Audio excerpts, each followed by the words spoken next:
last year the game plan was always okay, force the guys to play 1-on-1, and then as long as you force them to play 1-on-1, you can beat them because they're not gonna be able to stop anything.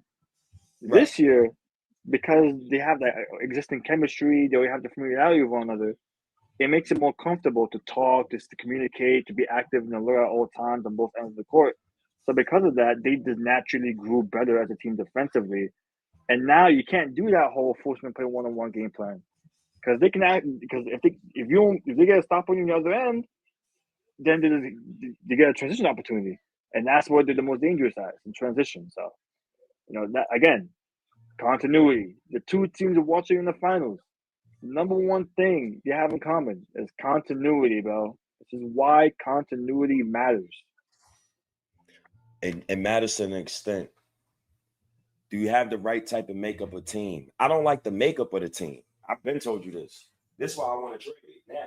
Like even as you're talking, I'm thinking about, you know, Mikal Bridges. I'm thinking about OG Anunoby. And I'm thinking about these players.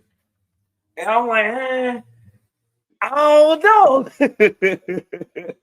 I don't know if I want the Knicks to return this same team, bro. That's just me personally. That's just me personally. And the only reason why is because the tandem of Mikal and OG, it just feels redundant. And what I want in the backcourt with Brunson is an elite playmaker. Or something. You don't even got to be elite, but you got to be a playmaker. You got to be able to play make. So if you can play make, cool. I want you in the backcourt, but that's just me. And this is why even with the Jaren Jackson Jr. stuff, right? Love is fit with Karl Anthony Towns. Love the fit.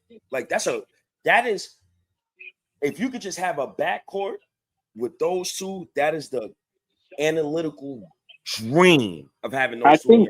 Well, the main issue with Jaren Jackson is like, all right, so Jaren Jackson will cover a lot of Karl Anthony Towns' defensive flaws, and Karl Anthony Towns will cover a lot of Jaren Jackson Jr.'s offensive flaws, even though Jaren Jackson Jr. has grown as an offensive player over the last 2 years. The problem is they both love to hack. They both led the league. They're the two of the league leaders in fouls. Those two of the league leaders in fouls. So having those two on the same court together at the same time, I don't Mhm. know. I don't know. Especially since Jerry Jackson Jr. thrives in like weak side help on defense. Like he can guard 1-on-1. Oh